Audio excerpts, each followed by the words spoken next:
안녕하세요. 집에서 집안일 하면서 평소에 자주 즐겨 듣는 사람입니다. 그런데 이렇게 제가 사연을 신청하게 될 줄은 몰랐네요. 저에게 닥친 이 상황을 어떻게 해결해야 될지 도저히 모르겠더라고요. 그래서 현명한 분들의 조언을 듣고 싶어서 사연 신청하게 되었습니다. 많은 구독자분들께서 제 사연을 듣고 현명한 답을 주실 수 있게 구독과 좋아요 한 번씩 부탁드리겠습니다. 저는 서울에 사는 60대 주부입니다. 아들 둘, 딸 하나 있고요. 딸은 아직 결혼을 안 했고 유학을 가서 멀리 떨어져 살아요. 딸이 늘 그리웠죠. 그래도 아들 둘은 모두 늦지 않은 나이에 짝을 만나 결혼을 했습니다. 제 아들들 둘이 같은 대기업에서 근무하고 있고 업무 특성상 공휴일이나 징검다리로 쉬는 날에 잘 쉬지 않는지라 그럴 때는 가끔씩 첫째 며느리, 둘째 며느리랑 같이 여행을 다녀오곤 합니다. 자주는 아니고요. 어쩌다 한 번씩이죠. 이게 가능한 건 첫째 며느리와 둘째 며느리가 저한테 딸처럼 굉장히 살갑게 대해주기 때문입니다. 친구들이 다들 부러워할 정도였죠. 이번 여행은 징검다리 연휴까지 포함해 3박 4일로 부산에 가게 되었습니다. 아들 둘은 4일 중 각기 다른 이틀씩 출근을 해야 했기에 함께 여행하지 않고 기왕 쉬는 날 집에서 편히 쉬라고 하고 며느리들과 여느 때처럼 여행 준비를 했습니다. 평소 저는 며느리들과 엄마 딸 관계처럼 생각하고 대했기 때문에 며느리들이 저와의 여행을 내켜하지 않는다고는 생각하지 못했답니다. 이렇게 살갑게 여행 준비를 하면서 서로 챙겨줬으니까요. 제 입장에서는 티가 전혀 안 났었죠. 어머님, 이번 부산 여행은 특별히 가고 싶으신 곳 있으세요? 여행 준비하는데 참고해서 짜려고요. 아이고, 매번 여행 준비하느라 고생이 많다, 우리 소희가. 소희 네가 가고 싶었던 곳이 있으면 넣어도 좋고, 아니면 둘째 세아가 윤지랑 같이 상의해보렴. 나는 어디든 좋아. 너무 힘든 코스만 아니면 다 괜찮지 뭐. 네, 늘 하던 대로 저희가 열심히 여행 준비해 볼게요. 혹시 특별히 부산에서 가고 싶으신 곳이 있으신가 해서 여쭤봤어요. 동서랑 같이 이야기해보고 여행 계획 말씀드릴게요. 아, 제가 좀 늦었죠, 어머님. 형님, 잘 지내셨죠? 요즘 한동안 공휴일이 없어서 이렇게 여행 갈 일이 없었는데 다시 공휴일 생겨서 가족여행 가게 돼서 너무 좋은 것 같아요. 이번엔 부산이었나요? 호랑이도 제 말하면 온다더니 윤진이가 바로 왔구나. 안 그래도 윤지 오면 같이 부산 여행 계획 짜보라고 하고 있었단다. 아우 나는 이게 무슨 복이니. 며느리들이랑 오순도순 전국 여행 다니고 말이야. 다른 친구들이 얼마나 부러워하는지 몰라. 다 너희들 덕분이다. 아우, 별 말씀을요. 저희도 좋아서 가는 건데요, 뭘. 남편이 여행 가기 좋은 시기에는 늘 일을 해야 되니 어쩔 수가 없죠. 다 같이 갈 수 있으면 더 좋겠지만 저희끼리라도 즐겨요, 어머님. 맞아요, 맞아요. 이렇게 여행까지 같이 다니는 고부관계는 흔치 않을걸요? 제 주변엔 한 명도 없답니다. 셋이 모여서 이야기만 했다 하면 웃음꽃이 피고 즐겁게 여행 갈 이야기만 하다 보니 자연스럽게 저와 며느리들의 사이는 안 좋을래야 안 좋을 수가 없었다고 생각했습니다. 실제로 여행 계획도 착실하게 잘 짜와서 맛있는 것도 먹고 좋은 것도 보고 같이 걸으며 여행도 하고 사진도 많이 찍고 당연히 좋을 수밖에 없잖아요. 그렇지 않나요?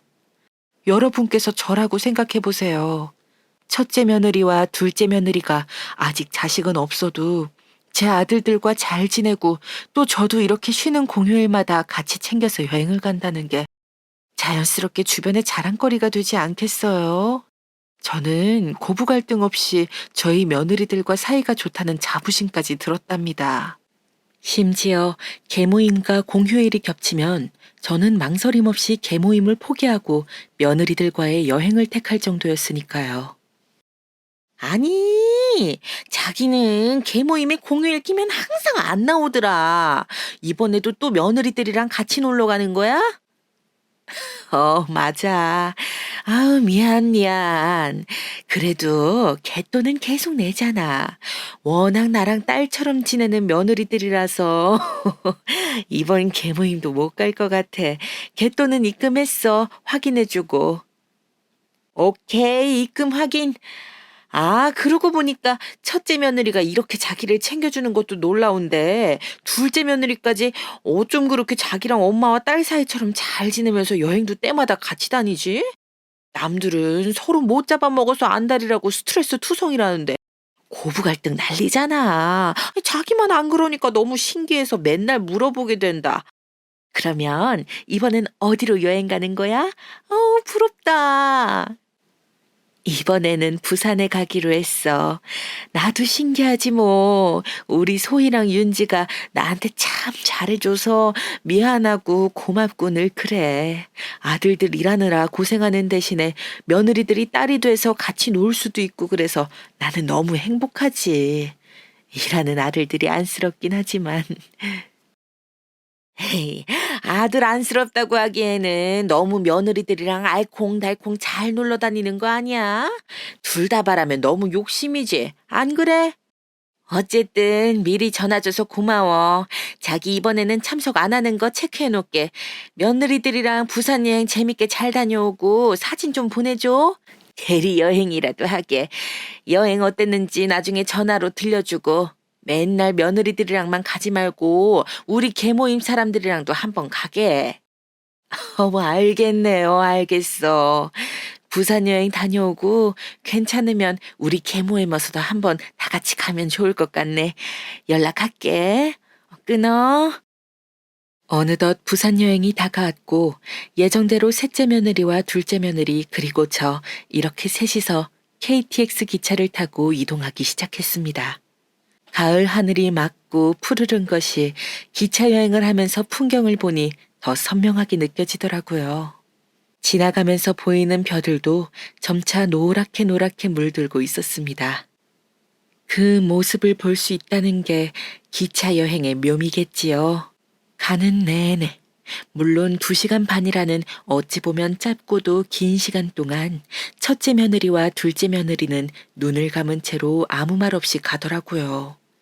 물론 KTX 안이 조용히 해야 하는 공간은 맞지만 어쩐지 조금 머쓱했습니다. 첫째 며느리는 평소 자주 먹는 수면제를 먹지도 않았는데 평소에 불면증이 있다는 것이 믿기지 않을 정도로 잘 자더군요. 마음이 놓였습니다.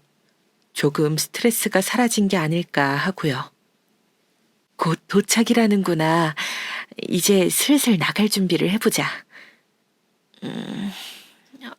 네, 어머니. 벌써 다 도착했나 보네요.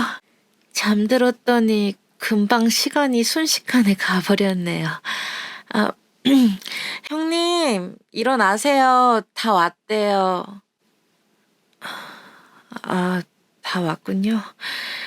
부산이네요. 얼른 내릴 준비해야겠어요. 소희도 윤지도 둘 다 비몽사몽일 텐데 입고 내리는 물건 없는지 잘 살피고 내리렴. 이제 가볼까? 네, 어머님. 내려서 제가 렌트해 놓은 곳으로 안내할게요. 부산은 지하철에 계단이 많아서 오르락내리락 불편하실 것 같아가지고 렌터카 준비해 놨어요. 아우, 역시 형님. 센스가 넘치셔요. 어머님, 이쪽으로 오셔요. 첫째 며느리가 꼼꼼한 면이 있어서 이번 여행도 역시 꼼꼼한 첫째 며느리 계획대로 차근차근 진행이 되었습니다. 부산에서 처음 여행한 코스는 바다를 향해 우뚝 솟은 절벽 위에 자리 잡고 있어서 멋진 전망으로 유명한 태종대였습니다. 첫째 며느리가 운전하는 렌터카를 타고 이동했죠. 태종대는 동문, 남문, 남강루, 동강루로 이루어져 건축물과 유적뿐만 아니라 아름다운 정원과 조각물까지 너무나 좋은 여행지더라고요. 특히 부산의 아름다운 해안 경치를 감상하기에 딱 좋은 가을 날씨여서 더 사진도 많이 찍고 첫째 며느리, 둘째 며느리 모두 기분이 좋아 보였습니다. 태종대 전체가 공원으로 조성되어 있더라고요. 산책하기에도 너무 좋았고요. 주변에 부산의 대표적인 관광지인 오륙도와 해동용궁사가 있었는데 첫째 며느리가 짜온 코스대로 저희는 오륙도로 먼저 향했습니다. 오륙도는 작은 섬으로 세종대에서 다리를 건너가면 갈 수 있더라고요. 해동용궁사는 아름다운 절로 유명합니다. 해동용궁사도 끝내주는 절경이더군요. 물론 공휴일을 끼고 여행을 와서 사람이 꽤 많았지만 이때 아니면 또 제가 언제 며느리들이랑 이런 좋은 경치를 구경할 수 있겠어요. 여행 첫날부터 날씨도 좋고 사진도 많이 찍고 구경하면서 오래 걸었더니 금방 피곤해지더라고요. 그래서 며느리들에게 혹시 저녁을 숙소 근처에서 먹고 일찍 쉬는 게 어떻겠냐고 했더니 흔쾌히 알겠다고 하더라고요. 오늘 부산에서 태종대도 가고 오륙도도 가고 해동용궁사까지 너무 알찬 구경을 해서 그런지 다리도 아프고 슬슬 피곤하네. 너희는 괜찮니? 어머니 저희는 아직 괜찮은데 어머님 힘드시면 쉬셔야죠. 제가 첫날 코스를 조금 무리하게 짜긴 했나 봐요.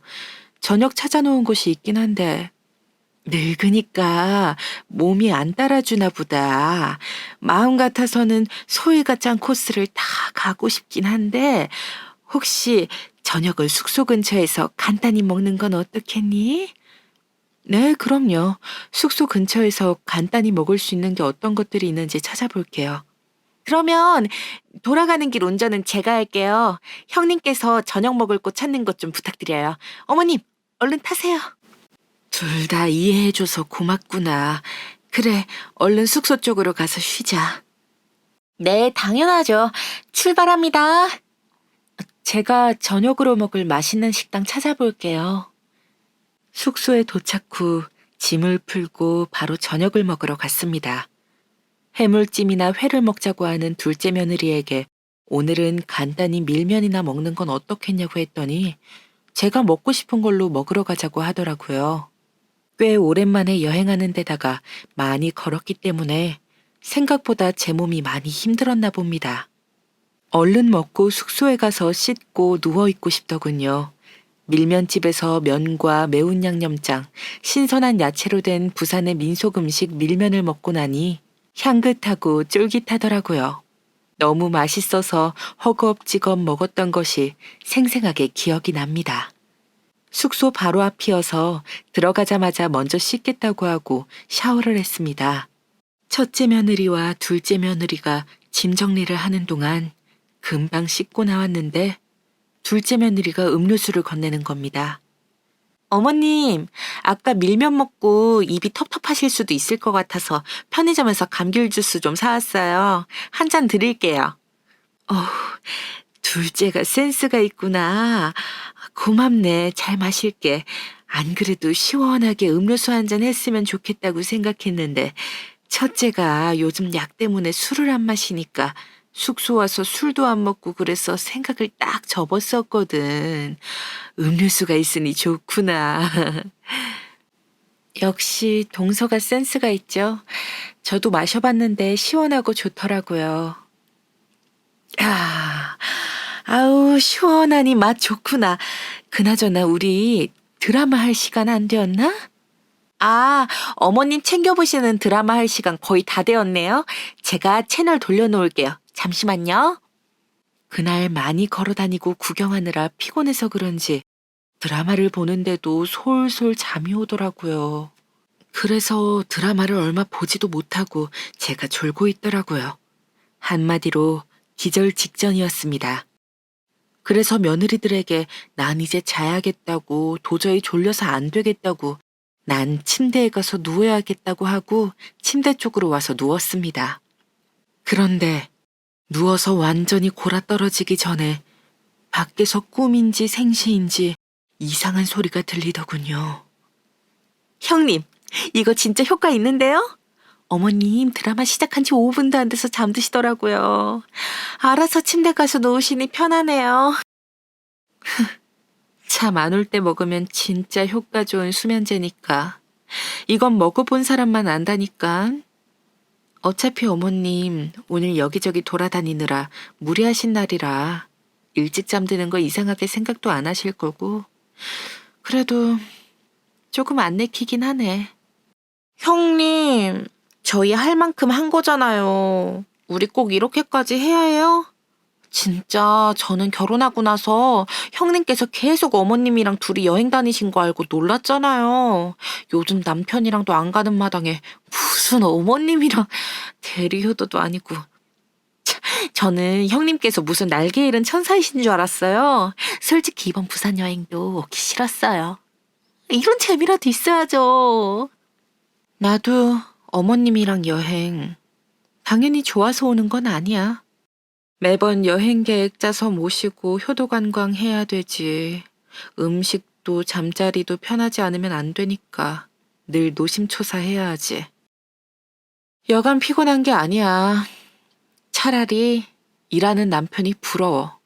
일하고 나면 쉴 수가 있으니까.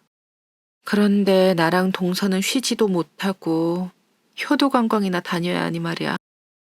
그래, 오늘은 어머님께 수면제 드리길 잘한 것 같아. 푹 쉬시라고 하고 우리는 얼른 다녀오자고. 네, 형님. 잘 생각하셨어요. 제가 알아놓은 데가 여기 나이트클럽 좋다고 하더라고요. 이리로 가볼까요? 아우, 언제 또 나이트클럽 검색까지 해놨어. 동서도 참 빠른 사람이야. 얼른 다녀오자고. 옷 갈아입고.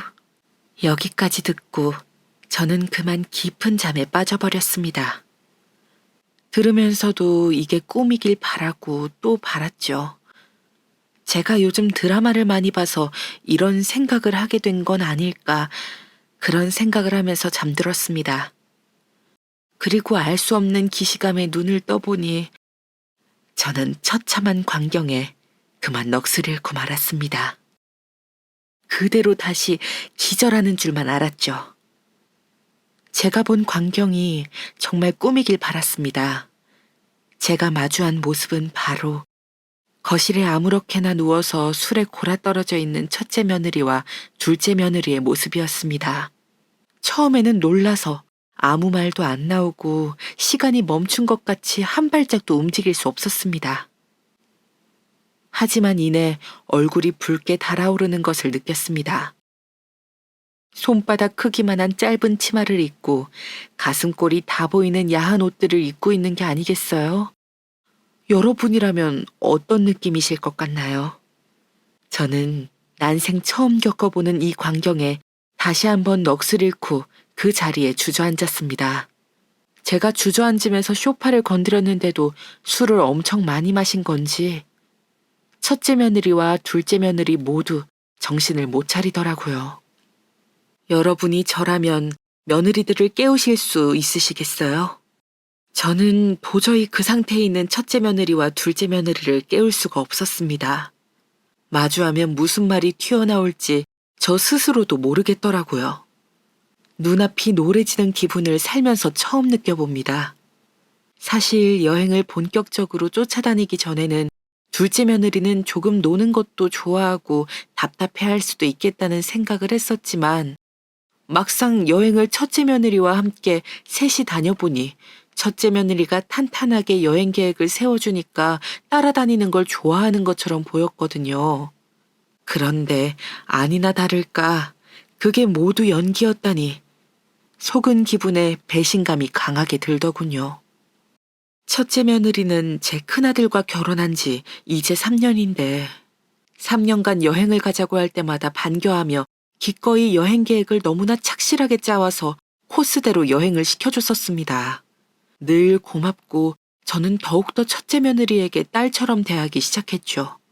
유학 간 제 딸은 너무 멀리 있어서 이렇게 같이 여행 다니기가 힘들었으니까요. 어쩌면 제 딸 대신이라고 생각했던 것 같아요. 그런데 첫째 며느리도 저와의 여행을 준비하고 함께하는 것이 괴로운 일이었나 봅니다. 생각이 많아지더라고요. 그동안 여행을 가자고 했을 때 왜 염치 없이 그냥 따라 나서기만 했는지, 저와 여행하면서 쌓인 스트레스를 풀 곳으로 나이트클럽을 첫째 며느리와 둘째 며느리가 함께 다녀올 거라곤 절대 상상조차 할 수 없는 이야기였죠. 그 이야기가 제 눈앞에 현실로 펼쳐지니 막상 어찌할 줄을 모르겠는 거예요. 우선은 저는 제 방으로 다시 들어와서 놀란 가슴을 진정시켰습니다. 그리고 그런 생각이 들더라고요. 우리 아들들은 열심히 뼈 빠지게 일하고 있는데 시어머니인 저를 수면제를 먹여 재워놓고 첫째 며느리와 둘째 며느리가 둘이서 저런 야한 복장을 하고 술을 저렇게까지 마시고 들어와서 거실에 널브러져 있다니 갑자기 속이 부글부글 끓었습니다. 그리고는 일단 진정하고 증거부터 남겨야겠다는 생각에 눈 뜨고 차마 볼 수 없는 광경을 영상으로 찍었습니다. 사진은 찰칵 소리가 나서 깰 수도 있다는 마음에 그렇게 했죠. 그냥 쓱 하고 핸드폰으로 거실에 널브러져 술에 골아 떨어진 첫째 며느리와 둘째 며느리를 찍었습니다. 그리고는 다시 방에 들어왔죠. 이 상태, 이 복장 그대로 저와 눈이 마주치기라도 한다면 며느리들이 어찌 나올지 궁금하기도 했지만 우선은 더 이상 이 꼴을 보고 있기가 힘들더라고요. 그래서 다시 제 방 침대로 돌아와 뜬 눈으로 밤을 지새우고 말았습니다. 제가 뜬 눈으로 밤을 지새우는 걸 아는지 모르는지 첫째 며느리와 둘째 며느리는 아침이 될 때까지 골아떨어져 있다가 겨우 첫째 며느리가 먼저 일어났더라고요.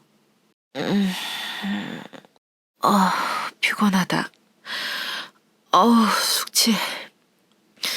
지금이 몇 시? 동서, 일어나봐. 이럴 때가 아니야, 지금. 옷은 갈아입고 와야지, 얼른. 네? 맞네요. 지금 어제 우리 이복정으로 거실에서 깜빡 잠들었나봐요, 형님. 얼른 갈아입고 오자고요. 그나저나 어머님 아직도 주무시나봐요. 형님 수면제가 효과가 아주 좋은데요? 원래 이렇게 아침 늦게까지 잠을 잘 만큼은 아닌데. 어머님께서 정말 많이 피곤하셨나 봐. 아직도 안 깨고 쭉 주무시는 걸 보면.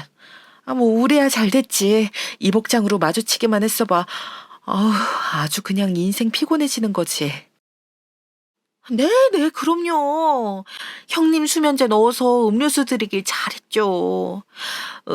그나저나 저희 술 냄새 나는 게 좀 심한데 저랑 형님이랑 둘이 어제 어머님 일찍 주무셔서 밖에 나가서 치킨에 소주 먹고 왔다고 할까 봐요. 동서는 참 똑똑해. 철저한 면이 있단 말이야. 그래, 그렇게 말씀드리자. 나는 옷 갈아입고 편의점에서 숙취해소제 좀 사올게. 도저히 안 되겠다. 형님, 제 것도 부탁드릴게요. 감사합니다. 제가 최대한 여기 티 안 나게 좀 치워놓고 있을게요. 다녀오세요. 방에 들어와 누워서 첫째 며느리와 둘째 며느리의 대화 내용을 들으니 더 가관이더라고요. 저에게 수면제를 탄 건 너무나 명확해졌고 꿈이라고 믿고 싶었던 내용들이 모두 현실로 다가와 날카로운 송곳이 되어 저를 아프게 쿡쿡 찔러대는 것 같았습니다. 그러다 제 아들 둘이 너무 불쌍하다는 생각이 든 나머지 터져나오는 눈물을 삼킬 수가 없었습니다. 침대에 누워 숨죽이고 소리내지 않고 흐느끼고 있었는데 어머님, 아직 주무세요? 아주 푹 골아 떨어지셨네. 많이 피곤하셨나? 어쨌든 다행이다. 저는 돌아 누워서 계속 자는 척을 했고 둘째 며느리는 잠든 저를 보고 안도하면서 다시 거실로 나가더라고요. 이 사실을 몰랐으면 몰랐지 안 이상 더 이상 며느리들과 여행을 하기 싫어졌습니다. 계속 제 앞에서 연기를 하며 뒤에서 저의 욕을 해온 첫째 며느리와 둘째 며느리를 보면서 같이 여행을 앞으로 3일이나 더 해야 한다는 생각에 끔찍한 기분도 들었습니다. 그래서 저는 한 가지 술을 쓰게 되었습니다. 바로 꾀병이었죠. 열이 나는 것 같다며 억지 기침도 콜록콜록 계속 해댔습니다. 독감에 걸린 것처럼 몸이 무겁고 도저히 걸을 수가 없다며 첫째 며느리와 둘째 며느리에게 미안하다고 하며 여행을 빨리 끝내고 다시 서울로 올라가자고 했습니다. 내가 몸이 너무 안 좋아서 독감 증상이랑 똑같이 계속 몸이 무겁고 열이 나고 으슬으슬 춥고 이렇게 재채기도 심하고 여행을 더 다니는 게 힘들 것 같다. 열심히 소인이가 준비해 준 건데 여행을 내가 망친 것 같아서 미안하구나. 아니에요, 어머님. 아프시면 당연히 얼른 올라가서 쉬는 게 우선이죠. 여행 계획 짜둔 거는 나중에 와서 또 여행하면 되는걸요. 너무 미안해 마세요. 제가 올라가는 KTX 기차표 변경해 볼게요. 잠시만요. 네, 맞아요, 어머님. 아플 땐 집에서 쉬는 게 최고죠.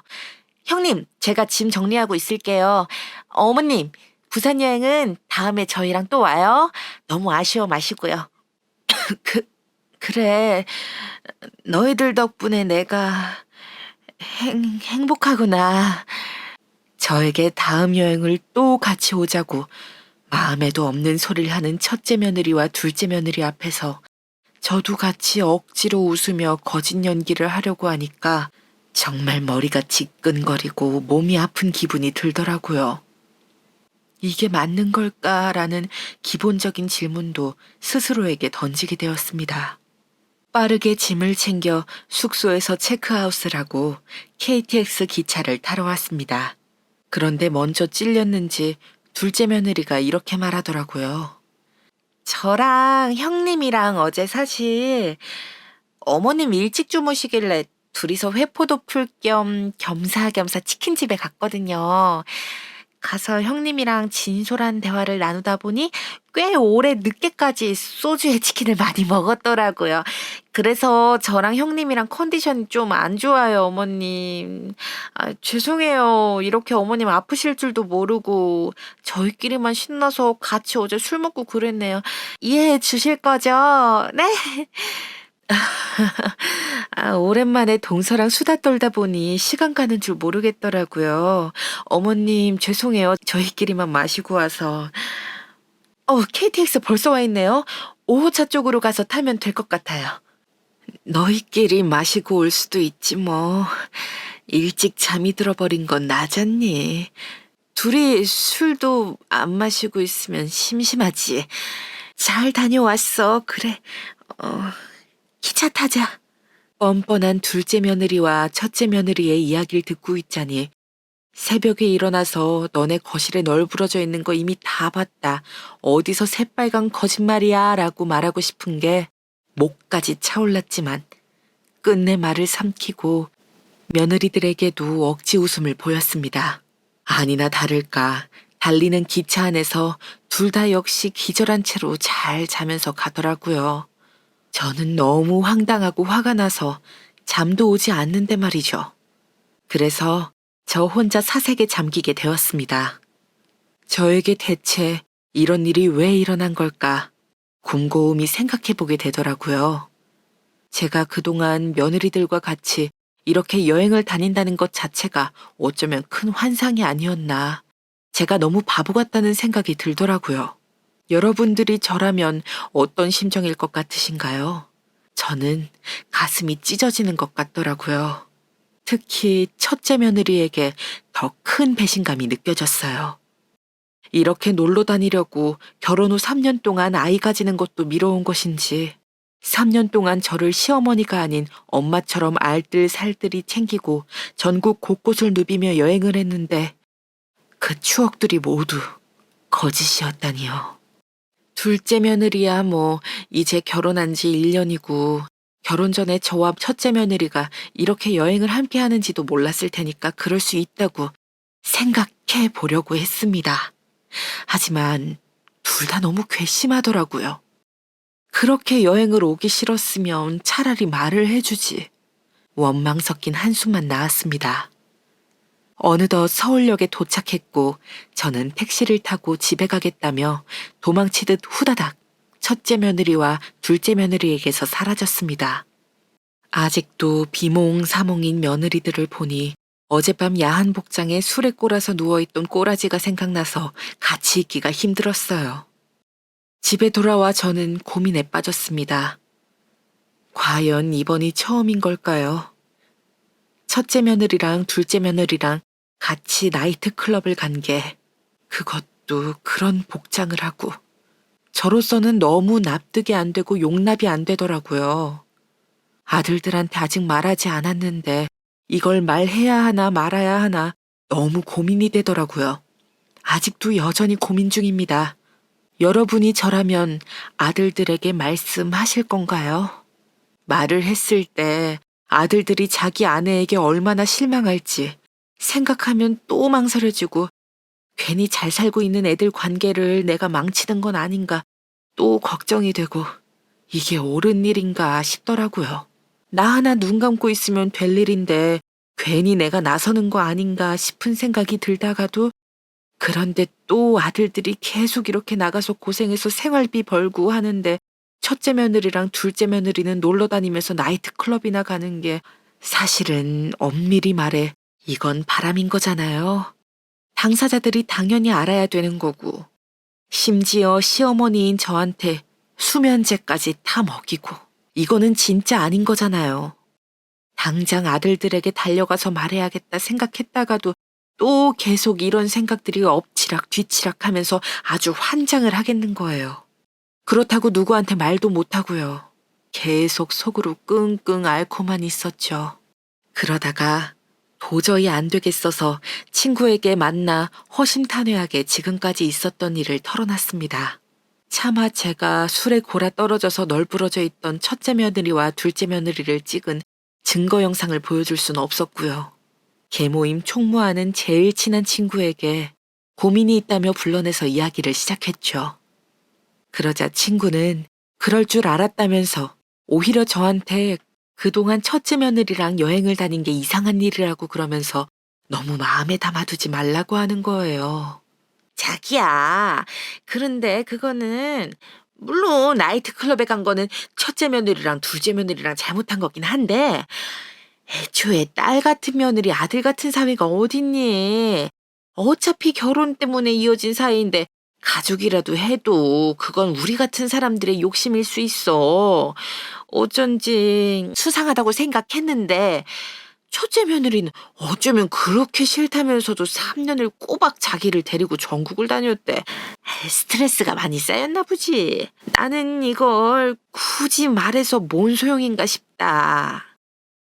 내가 먼저 여행 같이 가자고 한 것도 아니고 서희가 먼저 나한테 여행 가자고 해서 그렇게 시작된 건데 아들이 계속 다른 사람들 쉬는 날 못 쉬니까 서희가 계속 나랑 여행을 다녔던 거지. 내가 잘못 생각하고 있었던 걸까. 아무리 그래도 난 진심이라고 믿었다고 배신을 당한 기분이야. 심지어 나한테 수면제도 먹였다니까. 괜히 깨서 들키면 안 되니까 그랬겠지. 그만큼 첫째 며느리랑 둘째 며느리가 자기한테 안 들키고 싶어서 노력한 거잖아. 나는 이번이 처음 그런 게 아닐까 싶은데 자기 생각은 어때? 둘째 며느리 쪽은 결혼한 지 이제 1년이라며. 아무리 그래도 아휴, 난 영 꺼림직하고 그래서 그러지. 아무런 죄도 없는 내 아들만 불쌍하잖아. 이걸 덮고 가는 게 맞는 걸까? 아우. 그런데 또 터트리자니 속 시끄럽고 너무 큰일을 벌이는 것 같고 나 어떻게 해야 될지 모르겠다. 괜히 자기가 나서지 말고 다음 여행까지는 모른 척 지나가는 건 어때? 여행 가자고 하면 그냥 귀찮다고 아프다고 하고 이제 여행 가자고 해도 가지 마. 눈치 없는 시어머니 되고 싶은 거 아니지? 당연하지. 가라고 해도 이제 못 가겠어. 나한테 또 수면제 먹이고 둘이 이상한 야한 옷 입고 나가서 나이트클럽에서 놀고 오려는 하는 목적이라 생각하니까 아우 아찔해. 요즘 한숨만 나오고 미치겠다 진짜로. 너무 마음에 담아두지 말고. 아 근데 자기 아들내미 온다 그러지 않았어? 짐이 바뀌었다며. 맞아. 아유, 내가 정신없이 내리다가 첫째 며느리 짐을 대신 들고 왔더라고. 여행 가방이 좀 비슷하게 생기긴 했어. 내 정신이 없었지. 그래서 안 그래도 아들이 마침 일 끝나서 집으로 와서 짐 가져간다고 했어. 벌써 3시네. 이제 가야겠다. 정신없이 도망치듯 첫째 며느리와 둘째 며느리에게서 벗어나다가 첫째 며느리 짐과 바꿔서 들고 온 걸 아들 전화를 받고 알았습니다. 그래서 아들이 찾으러 올 때까지 잠시 친구와 만나 고민 상담을 하고 있었죠. 친구와 이야기하다 보니 어느새 시간이 금방 흘러 아들이 짐을 찾으러 올 시간이 거의 다 되었습니다. 그래서 부랴부랴 집에 와서 아들을 반갑게 맞아주었죠. 어쩐지 그날따라 아들의 표정이 더 피곤해 보이고 부쩍 수척해진 모습이었습니다. 괜시리 마음이 아프더라고요. 엄마, 짐 이거 맞죠? 아프시다더니 몸은 많이 괜찮아지신 것 같네. 다행이에요. 내가 정신없이 집에 오느라 짐을 바꿔 들고 왔네. 바쁠 텐데 여기까지 또 오게 해서 미안하다. 안 그래도 피곤할 텐데 요즘 일은 어때? 늘 비슷하죠 뭐. 괜찮아요 저는. 회사에서 전화 들어오네요. 잠시만요. 그 잠깐 사이에도 정신없이 회사에서 오는 전화를 받으러 가는 아들을 보며 마음이 착잡해지더라고요. 그래서 우선 아들에게 간단히 마실 음료라도 만들어주려고 믹서기에 토마토랑 이것저것 넣어서 갈아서 주러 갔습니다. 그런데 그만 아들이 통화하는 소리를 듣고만 저는 너무 소스라치게 놀라서 들고 있던 토마토 주스를 떨어뜨릴 뻔했습니다. 다행히 떨어뜨리지는 않았지만 제가 잘못 들은 게 아닐까 계속 의심하며 귀 기울일 수밖에 없었습니다. 와이프 몰래 갈 수 있어. 오래 기다렸지? 이제 한 5분이면 돼. 곧 출발할 수 있어. 지금은 잠깐 엄마 집 와 있거든. 엄마랑 이야기 더 하다가 회사에라고 왔다고 하면 우리 자기랑 있을 수 있으니까. 삐지지 말고 기다려요. 사랑해. 두 귀로 듣고 있으면서도 의심하게 되는 그 상황을 겪어본 적이 있으신가요? 저는 어제 첫째 며느리와 둘째 며느리가 저 몰래 나이트클럽 갔다가 새벽에 술 먹고 취해서 그러고 있는 걸 보게 되었을 때보다 더 큰 충격을 받았습니다. 제 아들이 바람을 피고 있었다니요. 첫째 며느리한테 오히려 면목이 없는 사람이 되고 만 것입니다. 졸지에 갑자기 입장이 바뀌어 버리다니 놀란 가슴을 진정시키고 아들에게 이야기를 해야 되나 말아야 되나 고민하던 찰나에 오히려 아들의 비밀을 알아버리게 된 것입니다. 여러분께서는 이런 느낌 상상이 되시나요? 마치 벼랑 끝에 떨어져서 안간 힘을 쓰고 있다가 지푸라기라도 잡았더니 그 지푸라기가 부서져 버려서 추락하는 그런 기분이었습니다. 한동안 저는 멍하니 앉아 넋이 나간 사람처럼 창문밖만 바라보고 있었습니다. 그런 제 마음을 아는지 모르는지 아들놈은 얼른 나가겠다고 회사 일이 바쁘다는 핑계를 대고 앉아있더라고요. 엄마, 저 회사에 또 급한 일 생겨서 가봐야 돼요. 소희한테 연락 오면 이거 짐 들고 회사에 잠깐 갔다고 얘기해 주세요. 잠깐만, 정말 회사 가는 거 맞니? 당연하죠. 엄마도 참, 갑자기 왜 그러세요? 무슨 일 있으세요?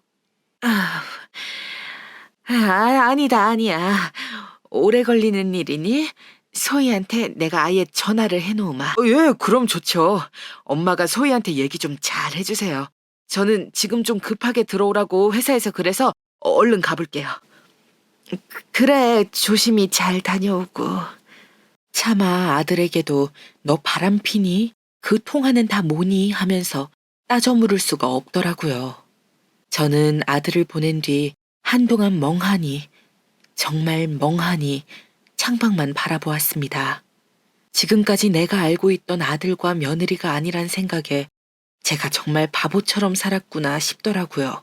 무슨 막장 드라마도 아니고 이렇게 하루 걸쳐서 첫째 며느리랑 둘째 며느리가 나이트클럽에 간 것도 알게 되고 그 사이 저희 아들은 바람을 피고 있었고 심지어 지금도 바람을 피러 가는 것을 알면서도 막을 수 없는 제가 너무 한심하게 느껴졌습니다.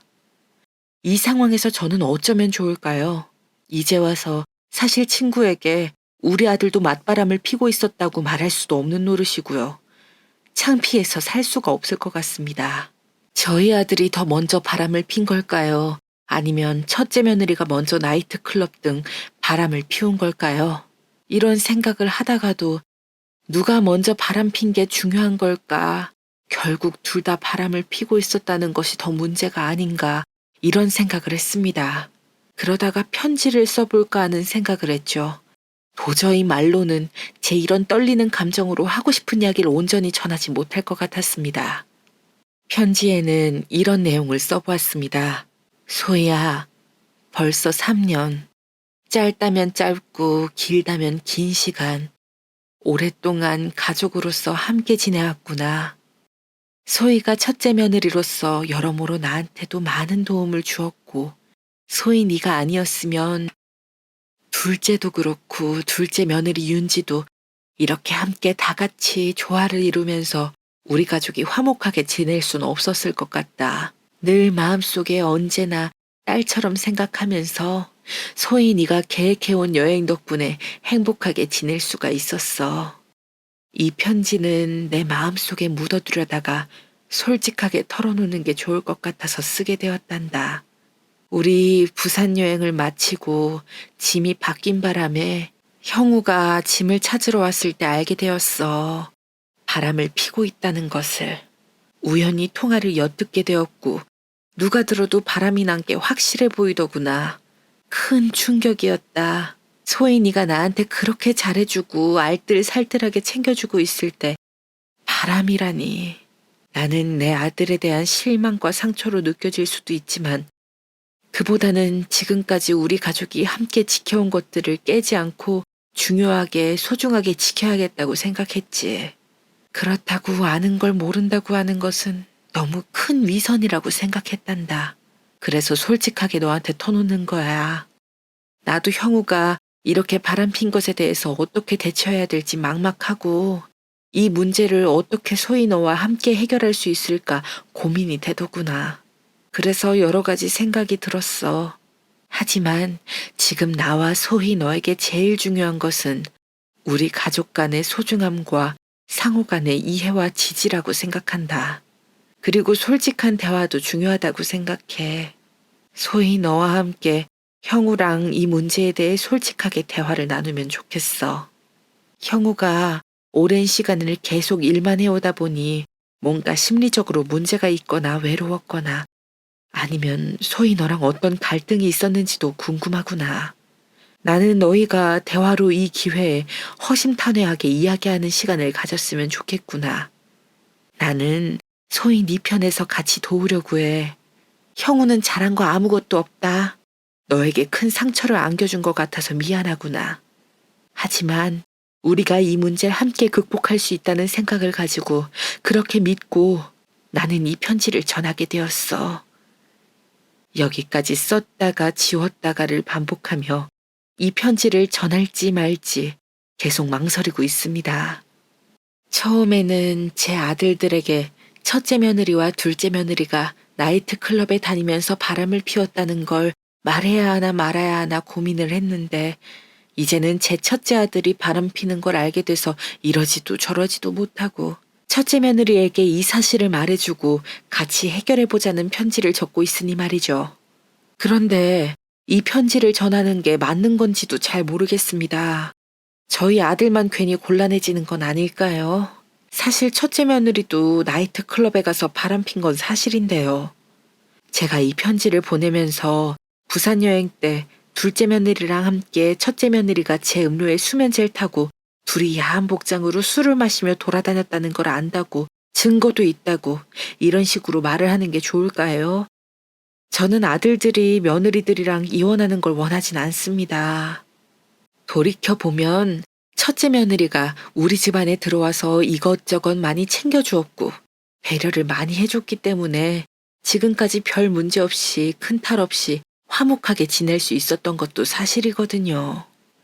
저와 여행을 가는 것이 억지로 한 일이라고 해도 그래도 그 또한 효도를 한 것임은 변함없는 사실이니까요. 정말 혼자서 많이 고민하다가 여기에 이렇게 사연을 보내게 되었습니다. 혹시 제가 쓴 편지 내용 중에서 바꾸거나 추가하면 좋을 내용이 있을까요? 아니면 이 편지를 아예 첫째 며느리에게 안 보내는 게 좋을까요? 계속 이대로 아들의 바람도 며느리들의 일탈도 모른 척 살아가는 게 좋은 걸까요? 요즘 이것 때문에 도통 잠을 자지를 못합니다. 계속 뒤척이며 잠을 설치게 되더라고요. 여러분께서도 가정에 심각한 고민이 생기면 이렇게 잠을 설치고 밥맛도 없고 스트레스가 점점 쌓여가시죠? 제가 지금 딱 그런 상태입니다. 요즘 제일 많이 듣는 음악은 스카이캐슬이란 드라마에 나왔던 We All Lie예요. 우리는 모두 거짓말쟁이란 뜻이죠. 이 이름부터가 드라마의 등장인물들의 위선적인 모습을 꼬집고 있는 게 딱 저의 상황과 너무 똑같은 것 같은 거예요. 이 노래 가사 중에 제일 와닿는 건 솔직히 말해보자. 우린 미소 지은 채 속임수를 쓰지. 사기꾼처럼 말이야. 외쳐봐. 네가 갈망하는 모든 것들. 사람들은 진실을 덮으려고 가면을 쓴 채 연기하지. 서로를 속이면서 말이야, 안 그래? 넌 진실을 보고 있니? 넌 정말 진실을 보고 있니? 나와 함께 도망가자. 이 부분이에요. 그 드라마를 볼 때는 거짓과 위선으로 출세 목적의 교육을 하는 드라마 주인공들을 보며 어쩌면 저렇게 파렴치하게 할 수가 있지 하면서 관람자의 태도로 봤었는데 이제는 그 주인공들의 마음을 어느 정도 알 것 같달까요? 이러지도 저러지도 못하고 이렇게 연기를 하면서 모르는 척 거짓말을 해야 하는 이 상황이 너무 안타깝고 답답한 마음뿐입니다. 그래서 부디 현명한 여러분들의 이야기를 듣고 싶습니다. 제 상황과 완전히 똑같은 일을 겪진 않으셨겠지만 살아보니 이런 것들은 말하는 게 좋더라 또는 말을 안 하는 게 좋더라 같은 조언이 저에겐 지금 누구보다도 절실하게 필요한 상황입니다. 불쌍한 사람 돕는다는 생각으로 꼭 댓글 남겨주시면 감사하겠습니다. 그리고 앞으로 여행을 가자고 하면 귀찮다고 아프다고 그렇게 계속 모면을 하는 게 맞을까요? 아니면 솔직하게 너희가 나랑 여행 가는 거 힘들어 한다고 말하는 걸 들었다고 얘기를 하는 게 좋을까요? 계속 귀찮다 아프다 하는 건 한계가 있을 것 같기도 하고 원래는 웃으며 자랑했던 자랑거리의 이야기가 저의 발목과 숨통을 조여오는 기분입니다. 지금은 여행의 여자만 들어도 진절머리가 나요. 앞으로 여행은 친구들이랑 다녀야겠습니다. 개모임에 더 열심히 나가려고요. 이런 제 마음을 아는지 모르는지 둘째 며느리는 무슨 바람이 들었는지 자꾸만 와서 필요한 거 없으시냐. 다음 여행은 어디로 갈지 이번엔 자기가 계획해보겠다고 하더라고요. 솔직히 가증스럽습니다. 또 어디 나이트클럽 가려고 하나. 이제 이런 생각밖에 안 들거든요. 첫째 며느린 말할 것도 없고 둘째 며느리도 얼굴을 보기가 힘들어요. 위선적이라는 생각밖에 안 듭니다. 차라리 멀리 떨어져 지내고 명절 때나 한 번 얼굴 보는 게 속 편할 것 같기도 합니다. 하루아침에 이렇게 딸 같던 며느리들이 남보다 못한 사이처럼 느껴지는 기분. 어떤 건지 짐작이 가시나요? 저와 비슷한 경험이 있으시거나 주변에 이런 사연이 있는 분이 있다면 어떻게 해결하셨는지 댓글로 알려주시면 참고가 많이 될 것 같아요. 남보다 못한 고부관계라더니 저는 그 말이 저에겐 전혀 해당 사항이 없는 말인 줄 알았습니다. 제가 처한 상황이 딱 그 모습이더라고요. 그래서 요즘엔 집안에 있으면 생각이 많아지고 자꾸만 우울해지는 것 같아서 개모임이 아니더라도 친구들이랑 자주 만나려고 노력합니다. 산책이라도 더 하려고 하고요. 그 전에는 여행을 가니까 가기 전까진 크게 심심하다고 느끼지도 않고 우울하지도 않았는데 말이죠. 이렇게 변한 제 모습이 저도 신기합니다. 그러나 차마 제일 친한 친구에게조차 제 아들도 맞바람을 피고 있었더라는 그 말은 도저히 못하겠더라고요.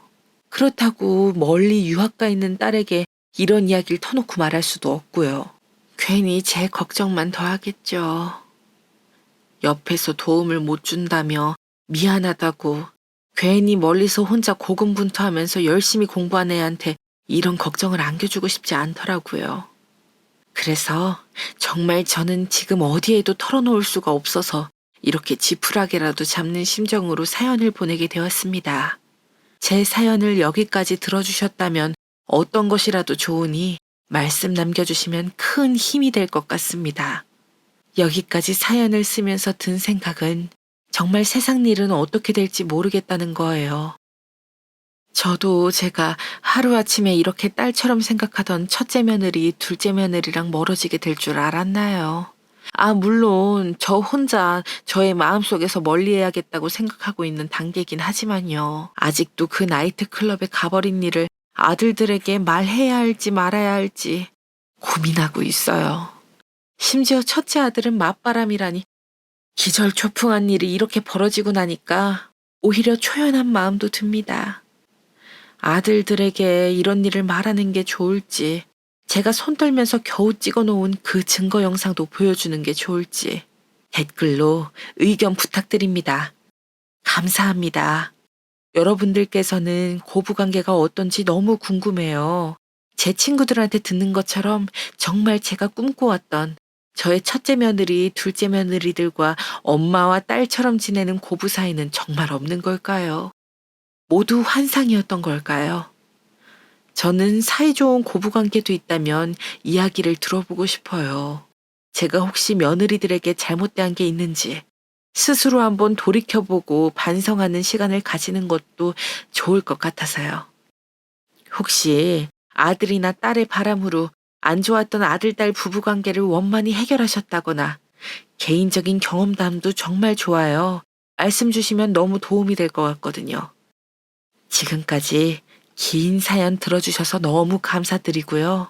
이렇게 제 사연을 들어주신 여러분들께 앞으로 행복한 일이 가득하시길, 웃음꽃 필 일이 가득하시길 바라겠습니다. 우리 성진이 불쌍한 우리 아들을 어떡하면 좋아. 부잣집에 태어났다면 진작에 병원에 데려가서 검사를 받게 하고 치료를 받게 했을 텐데 집에 돈이 없어서 차일피일 미룬 게 이토록 큰 비극으로 돌아왔구나. 우리 선진이 대신에 내가 죽었어야 했는데 가난하고 무식하고 감히 엄마 자격도 없는 내가 죽었어야 했어. 당신만 자격 없는 줄 알아? 나 역시 자격이 없어. 나야말로 부모 자격, 한 집안의 가장이라고 할 자격이 없어. 애가 아파서 끙끙대는데 그걸 보고도 별일 아니겠지. 애들은 원래 어릴 때 곧잘 아프니까 이러며 일부러 아무것도 아닌 것처럼 넘기고자 했던 장본인이 바로 나야. 진짜 죽을 사람은 나야, 당신이 아니라. 내가 잘못이야. 내가 우리 아들을 꽃도 못 피워보고 세상을 떠나게 한 거야. 저희 가족에게 남겨진 건 지독한 후회 그리고 병원비였습니다. 청구된 비용이 고스란히 빚으로 남았죠. 그때부터 저는 가난을 깨우쳤고 눈치를 보면서 살기 시작했어요. 제 친구들과는 달리 저는 의지하고 손을 벌릴 친인척도 없는 집안이라는 것도 알게 되었죠. 단 한 명, 친정엄마의 친언니이신 큰이모만이 당신께서도 넉넉하지 않은 형편이셨음에도 저희 가족을 언제나 신경 써주셨네요. 그런 온정을 보고 배우며 저도 열심히 살아야겠다고 생각했어요. 그런데 친정아빠께서 어린 자식을 잃은 슬픔을 잊으려고 과도하게 일을 무리해서 하시다가 공사 현장에서 다치고 마셨습니다. 야간 작업 중이었기에 주변에 사람이 거의 없었고 발견이 늦었어요. 그래서 친정아빠께서는 폐를 비롯한 기관지 그리고 허리를 크게 다치신 후유증으로 오래도록 칩거 생활을 하셔야만 했습니다.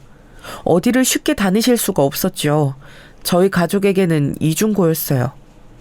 친정엄마께서 밤낮 없이 일을 하셔야 했고 이런 가정환경 속에서 제가 악바리 근성으로 자라난 건 예견된 수순이었네요. 제 머릿속에는 오로지 빚을 갚는 것과 부모님 마음고생 몸고생하는 걸 안 보고 싶다는 것 두 가지밖에 없었어요. 저를 위한 사치는 안중에도 없었고요. 당연히 성인이 되자마자 돈부터 벌었습니다.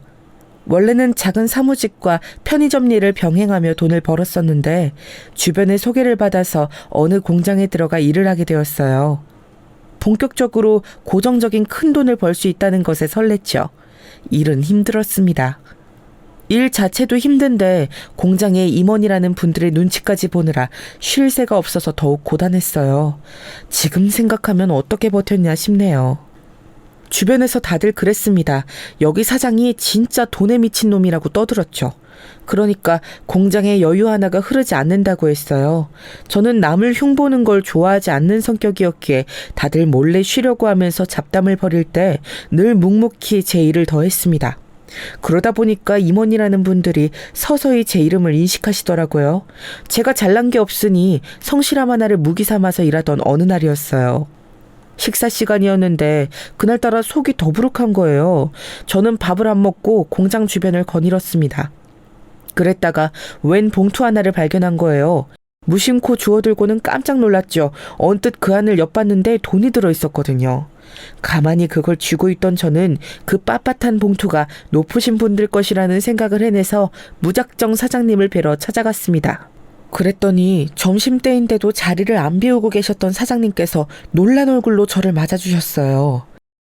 이 돈 꼭 현금으로 전달할 일이 있어서 이렇게 마련했던 건데 아무리 찾아도 온데간데 없어서 밥 먹을 생각도 안 들고 머리 싸매고 있었건만 그걸 뒤편에서 찾아주다니 생각해보니까 내가 담배를 피우며 밖을 거닐 때 품에 봉투를 넣어갔던 것도 같네. 정말 고마워요. 이름이 알 것도 같은데 아마 키진 양이었던가? 제 이름을 알고 계신 것만으로도 영광입니다. 얼른 주인을 찾을 수 있어서 다행이네요. 저는 자리로 가봐야 해서 이만 가보겠습니다. 제가 꾸벅 인사를 드리자 사장님께서 뭔가 머뭇거리시는 눈치로 저를 보셨는데 저는 그냥 돌아섰어요. 제 자리로 가서 일을 했죠. 돈봉투를 마주한 순간은 그저 꿈으로 치부하고요. 기분 탓인지 그날 이후로 사장님을 멀찍이서나마 자주 마주치는 것 같았습니다. 하지만 저는 그걸 신경 쓰지 않고 묵묵히 일만 했어요. 그러다가 인연을 만나게 되어서 공장을 그만두게 됐어요. 사는 곳이 멀어졌거든요. 만난 인연은 바로 제 남편이었습니다. 그동안 많이 힘들었지. 너 살아온 이야기 들으면 내가 다 눈물이 난다. 내가 너의 새로운 가족이 되어주고 싶어. 우리 결혼하자. 서로의 가족이 되어서 그렇게 살자. 제가 남편의 청혼을 받고 얼마나 감동했었는지 몰라요. 공원에서 새우깡을 먹던 와중이었지만 그게 저에게는 고급 레스토랑의 프로포즈 이벤트처럼 느껴졌습니다. 강하고 씩씩한 척만 해오며 살았으나 사실 저는 그렇지 못했어요. 늘 외로웠고 힘들었어요. 동생이 살아있었다면 외동이 아니었을 텐데, 덜 외로웠을 텐데 이런 생각을 자주 했었죠. 먼 지역에 시집간 지 오래인 시누이만 유일한 형제였기에 남편은 실질적으로 가장이었어요. 시아버지 되시는 분은 돌아가신 상태였거든요. 사망보험금이 나와서 가게에 이바지했다는 이야기를 언뜻 들었습니다. 아무튼 시어머니께서는 저를 마음에 안 들어 하셨어요. 아무것도 없이 몸만 딸랑 들어오겠다고? 어쩜 이런 불려시가 다 있니? 우리 보살님이 그러시는데 내가 올해 며느리 들이면 말려눈이 쇠한다 그러더라. 그러니까 더욱 허락 못해 아들. 제발 정신 좀 차려. 어쩜 이렇게 볼 것 하나 없는 여자랑 결혼하겠다고 하는 거야? 엄마야말로 그 보살님인가한테 돈 좀 그만 갖다 바쳐요. 없는 형편에 그런 것도 사치예요. 남편의 지적에 시어머니께서는 민망한지 입을 다무셨죠. 어영부영 결혼을 했어요. 친정부모님께서는 자식 결혼하는데 보태주는 게 없어 미안하다며 우셨습니다. 그런 두 분을 보며 제 가슴은 찢어졌죠. 걱정 끼치지 않고 살겠다는 다짐을 했어요. 하지만 제가 다짐을 한다고 해서 상황이 좋아지는 건 아니더라고요. 결혼하고 나서 저는 행복하지 않았어요. 아주 초반에만 조금 좋았던 것 같네요. 그러나 시간이 흐를수록 저는 시어머니의 등살에 시달리면서 대형마트의 진열사원으로 일을 하면서 온갖 집안일을 도맡아 하면서 매일매일 피곤하다는 생각밖에는 못하게 됐습니다. 남편은 미래를 위해 돈을 모아야 한다는 명목으로 저에게 돈 10원 한 장 허투루 쓰지 말라면서 신신당부를 했어요. 이 집 오래되고 낡았어도 어쨌든 우리 집안 재산이고 내가 마련한 거고 너는 몸만 들어온 거야. 네가 이바지한 게 거의 없잖아. 그러니까 지금부터 죽어라 열심히 벌어야지. 그래야 더 큰 집을 구해서 이사도 가고 아이도 낳고 그렇게 사는 거지. 내 말 무슨 뜻인지 알지? 대학은 안 나왔어도 이 정도 말 뜻은 알아들을 거라 믿는다. 남편은 자기 입맛대로 움직일 여자가 필요해서 저하고 결혼한 사람 같았습니다. 저에 대한 배려, 존중 이런 건 일체 보이지 않았죠. 그래도 꾹 참고 살았어요. 어차피 인생이 쉬었던 적은 없었으니까요. 그러던 어느 날 제가 일하는 마트에서 일이 좀 생겨서 이틀 연속 정신없이 보내게 되었는데요. 가만 보니까 친정엄마의 생신이었더라고요. 무심코 달력을 봤다가 그걸 깨닫고 얼른 연락을 드렸죠. 미역국 좀 드셨냐고 인사체로 그냥 그거 먼저 여쭤보았다가 제가 눈물이 나고 말았습니다. 요즘 소고기 값이 장난 아니더라. 슈퍼에 가서 고기만 쳐다보다가 에라이 그냥 먹지 말자. 아는 미역국 맛 굳이 끓여서 맛보았자 뭘 하겠나 싶어졌어. 안 묵어도 아무렇지 않아. 눈물이 나서 뭐라고 말씀을 못 드렸어요. 우는 소리 들으시면 속상해하실 것 같아서요. 숨소리 꾹 눌러 참았다가 통화를 끊고 나서 친정엄마께 5만 원을 입금해드렸습니다. 50만 원도 10만 원도 아니고 5만 원. 너무 죄송했네요. 더 보내드려야 하나 고민하면서 휴대폰의 이체 화면을 보던 와중에 그걸 남편에게 들켰습니다. 야 이년아, 돈이 남아 돌아? 5만 원을 왜 덜컥 멋대로 쓰고 지랄이야. 그날따라 술을 마시고 돌아온 남편은 바로 화를 냈고 그대로 집안 살림을 깨부수기 시작했어요.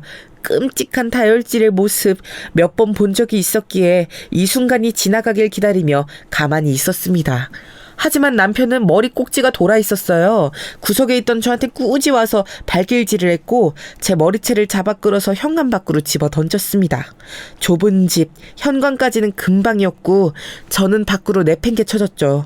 남편이 저에게 꼴도 보기 싫으니까 썩 꺼지라고 했습니다. 신발을 주워둔 제가 차마 집 안으로 들어갈 용기가 없어서 멀리 나갔어요. 갈 데가 딱히 없어서 6차선 도로에 붙어있는 공원으로 향했죠. 도로를 바라보고 앉은 벤치에서 하염없이 울었습니다. 인생이 너무 재미없고 고단하고 서러워서 울었어요. 그때 공원 앞 차도를 달리고 있던 차량 한 대가 속도를 늦추더니 이내 비상등을 켜고는 정차를 했어요. 제가 그 눈물을 훔치면서도 갑자기 속도를 눈에 띄게 확 느리게 하고는 아예 멈춰버리기까지 하는 그 차를 무심코 쳐다봤죠. 비상등이 깜빡거리고 있는 그 차의 뒷공무니를 멀찍이 쳐다보면서도 설마 그 차와 저와의 상관관계를 상상하지는 못했습니다. 그러나 곧 뒷좌석 문이 열리더니 웬 중년의 신사분이 내리셔서 곧장 제 쪽을 쳐다보시는 것에 놀라고 말았지요. 제가 단박에 신사라고 여겼던 것은 첫 번째, 그 차가 제가 아예 그런 쪽에 문외함임에도 단박에 최고급이라는 것을 느꼈을 정도로 유명한 외제차였기 때문이고요. 두 번째, 운전석이 아니라 뒷좌석에서 내리신 그분이 아주 격식을 차리진 않은 캐주얼한 정장 차림이셨음에도 불구하고 굉장한 기품을 풍기고 계셨기 때문입니다. 저와는 다른 세상에 살고 계신 게 분명한 신사분께서 저를 향해 걸어오셨고 저는 점점 놀라서는 눈물이 쏙 들어가 버렸죠. 대관절 누구이시냐고 여쭈어보기에는 저희 눈썰미와 기억력이 썩 나쁘지 않았거든요. 저는 한참 울고 난 직후라서 힘이 빠져 후들거리는 다리로 자리에서 일어나 어느새 저의 지척까지 따라온 그분을 보며 말씀드렸습니다. 설마 사장님이신가요? 나를 바로 알아보시는 것 같군요. 신기하다고 해야 할지 아니면 다행이라고 해야 할지 모르겠습니다. 내가 요 며칠 꿈자리가 아주 심상치 않았는데 오늘 이런 순간을 맞이하려고 그랬던 것 같네요. 이름이 아마 박희진 양이었죠. 제가 생산공장 운영하고 있던 시절에 아주 일을 잘해주었던 희진 양, 내가 아주 똑똑히 기억하고 있습니다. 네, 제가 박희진입니다. 정말 오랜만에 뵙네요. 그런데 사장님을 갑자기 이렇게 뵙게 될 줄은 몰랐어요. 제가 혹시나 싶어서 여쭈는 건데 저 때문에 가시던 길을 멈추신 건 아니시죠? 왜 아니겠어요. 맞습니다. 지나가다가 희진 양을 보고 나서 어디서 봤더라 하는 생각이 들자마자 답이 떠올라서 내가 우리 윤 기사한테 당장 차를 멈춰 세우라 그랬어요. 저는 제가 하도 심신이 고단해서 순간 헛것이 보이고 환청이 들리는 건가 싶었어요. 제 눈앞에 등장하신 분은 제가 죽도록 일을 열심히 하는 법밖에 몰랐던 시절에 몸을 담고 일을 하고 있었던 어느 작은 공장의 사장님이셨습니다. 제가 몇 번 직접 뵌 적은 없었으나 단 하나의 강렬한 계기 때문에 정확히 사장님의 모습을 뇌리에 새길 수 있었죠. 공장의 으슥한 뒤편에서 우연히 주었던 돈다발 봉투, 그것을 사장님께 가져다 드린 일이 있었으니까요. 아마 그 일 때문에 사장님께서도 저의 얼굴을 지금까지 기억하고 계신 듯하였어요. 그런데 여기까지는 알겠는데 갑자기 차까지 멈춰 세워서 제 앞에 아는 척을 하려고 오신 상황이 이해가 안 갔습니다. 그러더니 더 이해할 수 없는 상황이 벌어지더군요. 사장님께서 갑자기 저에게 시간 괜찮으면 시간을 잠시 내어달라고 하시는 겁니다. 지금이 어렵다면 다음에라도 꼭 시간을 내달라고 하셨죠. 제가 돈이 없지 시간이 없는 사람은 아니어서 스스로 그런 생각을 하며 자조적으로 피식 웃고 있으니까 사장님께서 마음을 바꾸신 것인지 돌연 지금 당장 시간을 꼭 좀 내줬으면 좋겠다고 하셨습니다. 제가 얼떨결에 고개를 끄덕이고 말았고 정신을 차려보니까 길에서 보는 것만으로도 황송한 최고급 외제차에 제가 타고 있더라고요. 제가 사장님이 내리셨던 조수석 뒤편에 앉았고 사장님께서는 운전석 뒤편에 앉으셨어요. 제가 아무리 뭘 모르는 사람이어도 차량 내의 상석이 어디인지 정도의 상식은 있었습니다. 감히 제가 이 위치에 앉아서 되는 건가 싶어서 민망함이 확 몰려왔어요. 그리고 공원 벤치에 앉아있을 때는 몰랐는데 최고급 외제차에 앉고 나서 보니까 제 차림새가 왜 그렇게 추레하고 보잘것없이 보였는지 모릅니다. 무릎이 늘어난 추리닝 바지, 손목이 다 해진 남방, 군더더기 없이 깔끔한 사장님의 차림과 하늘과 땅 차이로 비교가 되어서 부끄러웠어요. 어디를 가시냐는 질문만 간신히 했던 것 같습니다. 차는 금세 멈춰 섰는데 근처에 있는 대형 카페였어요. 사장님께서는 이렇게 마주친 것도 기념이니까 커피 한 잔 사주겠다는 말씀을 하셔서 제 경계심을 낮추셨습니다. 너무 고단하고 서글픈 상태였던 저는 이게 꿈이든 뭐든 간에 심신을 녹이고 싶다는 바람이 들어서 따뜻한 초코라떼를 시켰어요. 메뉴를 말하고 나니까 그게 한 잔이 무려 6,000원짜리라는 게 보여서 제가 손을 좀 떨었습니다. 고작 음료 한 잔에 6,000원이라니 저는 제 친정엄마의 생신을 챙기려 5만 원을 보냈다가 남편에게 온갖 쌍욕을 듣고 쫓겨난 참이었는데요. 음료 가격을 확인하고 제 안색이 파리해진 걸 보신 사장님께서 말씀해 주셨어요. 요즘 이런 카페들은 손님들이 앉아있는 자리값도 가격에 포함을 시키더라고요. 그래서 가격이 싸지는 않죠. 하지만 걱정할 건 없어요. 희진 씨가 내 공장에서 일하던 그 시절보다 내가 사는 형편이 훨씬 더 좋아졌거든요. 그게 정말이세요? 와, 너무 잘 되었네요, 사장님. 축하드립니다. 어쩐지 이런 말씀 드리면 실례일 것 같지만 예전 그때보다 사장님의 신수가 훤해지신 것 같다고 생각 중이었어요. 음료 감사히 잘 마시겠습니다. 이제야 자기 나이로 보이네. 내가 그때 희진 양을 보면서 요즘 세상에도 저렇게 나이에 비해 조숙한 느낌을 내는 아가씨가 다 있나 싶었었거든요. 고작 20대 초중반 나이인데도 세상의 힘든 면들을 다 엿보고 난 뒤라는 표정을 짓고 있어서 내가 그 인상을 기억해뒀었죠. 아, 그러셨었어요. 그때는 제가 오히려 뭣도 모르고 그냥 뭐든지 열심히 할 때라서 그랬나 봐요. 그런데요, 사장님. 정말로 왜 저를 이렇게 따로 보자고 하신 거예요? 예전보다 더 성공하신 사장님께서 저에게 이렇게 시간을 갑자기 내주실 만큼 한가하신 분이 아닐 것 같아서 드리는 말씀이에요. 희진 양, 나는 이때까지 살면서 많은 일들을 보고 또 겪어왔어요. 사업가의 길을 걸은 후에는 더욱 그랬고요. 그런데 희진 양처럼 나에게 많은 생각거리를 안겨주는 일을 선사해준 사람은 없었네요. 옛날에 그 돈, 나에게 전해준 그 돈 봉투 말입니다. 나는 그걸 내내 마음에 담고 살았어요. 시간이 흐르면서 몇 번 이렇게 생각했었죠. 아, 내가 그때 희진 양에게 걸맞은 보상을 해줬어야 했는데 라고 말입니다. 그게 맞는 일이었고 응당 그래야 했어요. 제 질문에 사장님은 그렇게 말씀을 하셨고 그게 곧 대답이었습니다. 잠시 멍하게 사장님의 말씀을 곱씹던 저는 놀라서 손으로 입을 틀어막고 말았어요. 그것은 저에게 뒤늦은 보상을 해주고자 지금 이렇게 마주보고 앉아있다고 하시는 것이나 다름없었으니까요. 그 순간 기쁜 마음은 안 들었었던 것 같아요. 당혹스러움 같은 감정만이 앞섰죠. 제가 너무 놀라서 아무 말도 못하고 입을 틀어막은 손을 덜덜 떨고 있으니까 사장님께서 저를 안심시키려고 그러신 것인지 부드럽게 미소를 지으시면서 그건 제가 어떻게 살아왔는지 궁금하다며 그 이야기를 듣고 싶다고 하셨어요. 제가 깜짝 놀란 심정을 안고 제 이야기를 할 상황이 아니었습니다. 하지만 편안한 미소를 지어 보이시는 사장님을 보면서 저도 모르게 점점 입을 열게 되었어요. 그러면서 이런 생각을 하고 있었죠. 사장님께서는 그간 많이 변하셨구나. 이전에는 철두철미하고 어딘가 고뇌가 깊어 보이고 일에 시달리는 인상을 하고 계셨는데 지금은 마치 모든 것에 통달한 듯 미묘한 여유가 잔잔하게 표정에서 흐르고 있어. 이게 바로 성공이 가져다 준 평안이라는 것일까? 아니면 나이를 옳게 먹어간다는 표식일까? 세월의 흐름을 겪은 것은 사장님이나 나나 똑같은데 결과물은 천지 차이구나. 사장님께서는 그때의 그 시절을 바탕으로 눈부신 도약을 이뤄내셨는데 나는 그때 그 공장에서 일하던 때보다 오히려 못한 삶을 살고 있으니 그런 생각들을 하고 있었기 때문인지 제가 살아온 지난 행적을 사장님께 말씀드리면서 이루 말할 수 없는 슬픔이 밀려왔던 것 같아요. 사장님께서는 제가 갑자기 일을 그만두었던 이유를 가장 궁금해하셨는데 남편을 만나고 그랬다는 사실을 아시고는 작게 탄식하셨습니다. 결혼하고 나서 행복한 적 없이 비참하고 초라하게 한없이 작아진 나 자신을 매일같이 느끼고 마주하며 살고 있음을 사장님께 실토하고 말았을 때 저는 솔직히 후련했던 것 같아요.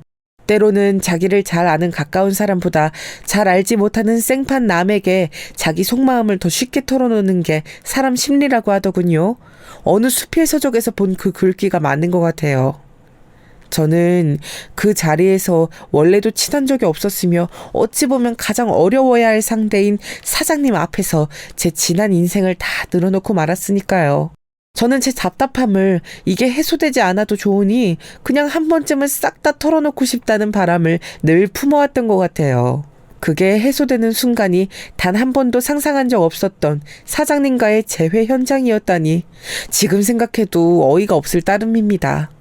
제가 정신없이 떠들고만 제 지난 이야기를 다 듣고 나신 사장님께서는 나지막한 목소리로 놀랍게도 당신의 이야기를 저에게 들려주셨어요. 나에게는 딱 희진 양 나이의 조카가 있어요. 내 친형의 자식인데 지금 내 친형은 형수와 함께 하늘나라에 있습니다. 오래된 이야기죠. 내가 좀 더 타고난 머리가 똑똑하다는 이유로 형은 나에게 많은 걸 양보하면서 산 사람이었습니다. 우리 집안이 원래 꽤 형편이 좋았는데 투자 실패로 주저앉았고 형제 2명 모두에게 부모님께서는 여력을 쏟으실 수가 없었어요. 형은 장남이라고 온갖 책임을 다지고 살았죠. 동생을 위해 공부를 포기했고 일찍 취업 전선에 뛰어들었으며 부모에게 최선의 효를 다했습니다. 그게 제 형이라는 사람이었어요. 형이 교통사고로 형수와 함께 나란히 세상을 떠나자 저는 그제서야 형의 인생을 돌아보았습니다. 형 덕분에 내가 누렸던 것들이 그제서야 실감이 났고 형에게 단 한 번도 입 밖으로 고맙다는 소리를 내본 적 없는 못난 동생이었음을 알았어요. 형이 희생한다고 생각한 적 없었어요. 다 제가 잘나서 어쩔 수 없다고 생각했을 뿐이었으니까요. 후회가 됐죠. 못나게 살았던 제 과거에 속죄하듯 형과 형수가 남기고 간 조카를 제가 전적으로 책임지기로 했습니다. 부모님께서 맡아 키우셨지만 제가 모든 지원을 다했죠. 열심히 살았어요. 죽도록 열심히 살면서 성공만을 쫓았어요. 형과 형수를 위해서 제 과거를 반성하기 위해서 조카를 유복하게 해주기 위해서 그렇게 살다 보니 돈에 미친 냉혈한이라는 소리도 많이 들었습니다. 감정이입이 됐었나 봐요. 사장님이 이야기를 들으면서 이상하게 저도 모르게 눈물이 나서 연신 손으로 눈가를 훔쳤습니다. 그러다가 돈에 미친 냉혈한이라는 그 별칭을 듣고 예전에 공장 생활이 생각나서 피식 웃기도 했네요. 사장님의 조카분은 그래서 지금 잘 살고 계신 건지 궁금해졌고요. 그런 저를 보며 미소를 지으신 사장님께서 말씀을 이으셨어요. 최우선으로 위한 제 조카가 지금은 멀리 유럽에 가서 살고 있어요. 떠난 지는 3년이 다 되어 가는데 아예 눌러 살기로 결정한 것은 2달 전이에요. 거기서 만난 사람과 아예 결혼을 해버렸거든요. 조카는 다시 한국에 들어오거나 여기서 결혼해서 살 때를 대비해서 제가 마련해둔 집이 있었는데 조카가 아예 거기에 눌러 살겠다고 하니 그럼 그 집을 팔아서 돈으로 줄까 싶었습니다. 그랬더니 조카가 한사코 거절했어요. 나한테 조카가 하는 말이 저보다 더 필요한 사람에게 베풀어 주세요였고요. 이해가 안 됐어요. 왜 그런 식으로 거절을 하는지 섭섭하고 서운했죠. 그런데 오늘 이해를 하게 됐습니다. 내가 희진 양을 길에서 발견하자마자 알아본 것, 그리고 바로 머릿속에 이걸 떠올려낸 것, 모두 우연이 아닙니다. 운명인 거예요. 모든 게 이렇게 되려고 했나 봅니다. 희진 양, 들어보니 지금 사정이 영 안 좋은 것 같은데 내가 우리 조카를 위해 따로 사둔 집 희진 양에게 주면 어떨까 싶어요. 정말 과장 하나 안 보태고 저는 그 자리에서 기절할 뻔했어요. 살면서 이런 극적인 순간이 올 거라고는 꿈에서조차 상상해 본 적이 없었으니까요. 이게 말이나 되는 일인가 싶어서 차마 아무런 반응도 못하고 부릅뜬 눈으로 가만히 있었던 것 같아요. 제가 굳어있으니까 사장님께서는 더욱 엄청난 이야기를 보태셨습니다. 조카분의 몫이었던 집, 그건 조카분 대신에 그냥 주려는 것뿐이고 예전에 그때 돈 봉투를 고스란히 받으실 수 있었던 것에 대한 보상은 따로 해주고 싶다고 하셨어요.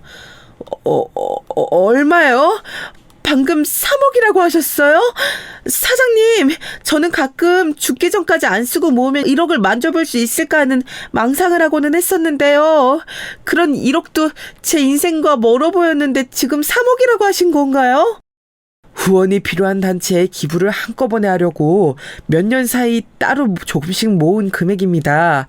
희진 양이 예전 그때 나에게 돌려준 돈, 그 금액이 혹시 300만 원이었다는 거 알고 있었어요? 예? 아니요. 생각해보니까 그게 얼마인지 세어볼 엄두도 못 냈던 것 같아요. 그 돈이 300만 원이었군요. 내가 그때 희진 양에게 보상을 못 해줘서 시간이 갈수록 마음에 자꾸 걸렸었는데 100배로 갚아주고 싶다는 생각을 스치듯 했었죠. 그런데 어쩜 이렇게 딱 100배의 금액이 되었네요. 기부금으로 준비한 3억 원, 주인공이 아무래도 희진 양으로 정해져 있었나 봅니다. 이건 말이 안 되는 것 같아요. 믿어지지가 않아요. 하루하루가 버겁고 5만 원이 너무 큰 돈으로 느껴져서 미칠 것 같은 거. 그게 바로 불과 2시간 전까지의 저였어요. 그런데 이런 엄청난 소리를 듣게 됐다고요? 저에게 정말로 그런 엄청난 호의를 베풀어 주시겠다고요? 아무런 대가도 없이요. 제가 살아온 인생, 제가 겪어온 세상은 이렇지 않아요. 그렇기 때문에 정말 죄송한데 믿을 수가 없네요. 당연히 그냥 줄 수는 없죠. 조건이 달려있으니까요. 현실성이 너무 없어서 혼란스러웠던 찰나에 사장님께서 그렇게 말씀하시자 어지러웠던 제 머리가 조금은 식는 느낌이 나더라고요. 차라리 다행이었고 안심이 되었어요. 아무 대가도 없이 갑자기 저에게 거액을 주겠다는 부자의 말 믿어지지 않는 걸 넘어서 무섭기까지 했으니까요. 조건이 달려있다는 것에 그럼 그렇지라는 생각으로 제가 얼핏 웃었을 때였습니다. 사장님의 말씀을 듣고 제가 그만 펑펑 울어버리고 말았습니다. 단 한 가지 조건, 지금 남편하고 희진 양이 갈라섰으면 해요. 그릇된 인연을 정리하고 이제 오롯이 본인의 멋진 인생을 주체적으로 살아가길 바랍니다. 그게 내가 내걸고 싶은 조건이에요. 이혼 과정 어렵다면 내가 기꺼이 도와줄 테니 고민하지 말고 손 내밀면 돼요. 갑자기 주체할 수 없이 눈물이 펑펑 흘러나오더라고요. 누가 제 눈에 달린 수도꼭지를 튼 것만 같았어요. 제 고단한 인생, 저같이 못나고 부족한 사람에게는 찾아오지 않을 것만 같던 마치 잘난 주인공들이나 누리는 행운의 특권이 저에게로 온 것을 그제야 실감할 수 있었고, 주인공의 들러리도 안 되고 단역 엑스트라 같았던 제 존재감이 난생 처음으로 크게 느껴졌습니다. 남들의 시선, 신경도 못 쓰고 그냥 큰 소리로 엉엉 울었어요. 그리고 울면서도 막 말씀을 드렸지요. 사장님, 저한테 왜 이러시나요? 제가 사장님의 숨겨놓은 다른 조카라도 되나요? 아니면 제가 사장님의 지인의 먼 친척이라도 될까요? 아니잖아요. 완전히 생판 남이잖아요. 저는 배운 것도 없고 얼굴이 예쁘지도 않고 특별히 잘난 것 하나 없어요. 사장님께서 이러신다고 해도 저한테 얻어내실 수 있는 게 없어요. 왜 그렇게 스스로를 비하하죠? 살면서 이런 기적 같은 순간은 본인은 누리면 안 된다고 생각하나요? 이런 것에 무슨 자격이 필요해요? 희진 양, 나는 살면서 지금처럼 마음이 편한 적이 없었고 내린 결정에 대해서 불안하지 않은 적이 없었어요. 순간적인 판단으로 희진 양에게 베풀기로 한 것이지만 확신이 있다는 얘기입니다. 그러니 희진 양, 부디 누렸으면 해요. 사장님의 올곧은 표정을 보고 저는 제 안에 번지기 시작한 용기를 느꼈어요. 몇 번이고 감사 인사를 전한 끝에 집으로 돌아가는 길, 저는 제가 꿈을 꾼 거라고 해도 허상을 본 거라고 해도 상관없어진 제 자신을 느꼈습니다. 이혼을 하겠다는 결심이 섰고 그 말을 할 용기도 생긴 뒤였습니다. 집에 남편은 없었고 저는 난장판이 된 집을 정리하면서 생각도 차분히 정리하였어요. 그리고 이튿날 남편을 보자마자 말했지요. 드디어 이혼 선언이었습니다. 그러자 남편이 저를 비웃더군요. 이 여자가 돌았나, 씨. 감히 어디서 먼저 이혼을 운운하고 자빠졌어. 객기 부리지 마. 웃기지도 않은 허세인 거 다 알고 있으니까 잔말 말고 밥이나 차려. 싫은데 네가 차려 먹어. 나는 배도 안 고픈데 내가 왜 지금 밥을 차려야 돼? 진짜 정신이 돌아버린 거야? 지금 나한테 뭔 소리를 짓거리는 건지 스스로 지금 알기나 해? 감히 나한테 이따위로 기어오르다니 각오하고 이러는 거지. 각오? 잘 모르겠지만 못 끼케야 죽기밖에 더 하겠어? 이 고단한 삶 얼른 마무리하고 당신 감옥 보낼 수 있으면 나쁘지 않은데? 해봐. 어디 한번 해봐. 제가 눈을 부라리면서 가까이 다가가며 외쳤더니 놀란 남편이 뒷걸음질을 쳤습니다. 후련했고 통쾌했어요. 손끝이 막 저릿저릿하더라고요. 그건 전율이었죠. 처음으로 남편이 제 앞에서 기세에 밀린 순간이었습니다. 저는 제가 우세하다는 것을 느끼고 턱을 자신만만하게 치켜들었네요. 잠시 후 남편이 저에게서 이런 취급을 받았다는 것 자체만으로도 치욕스럽다는 표정이 되어서는 부들부들 떨며 말하였습니다. 가난뱅이 주제에 못 배운 주제에 어디 멍청한 년이 건방지게 객기를 부려. 너 어차피 후회할 거다. 내일이면 정신이 들어서 실언했다고 미안하다고 나한테 싹싹 빌겠지? 그리고 넌 이제 우리 엄마한테 죽었어. 너 정신교육 필요하다고 내가 우리 엄마한테 다 말할 거야.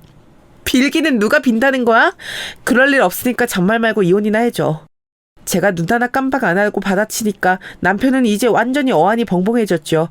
사장님의 엄청난 호의 앞에서 현실을 못 믿고 부정하던 저의 표정이 저랬을까 싶어서 왠지 속으로 웃음이 나더군요.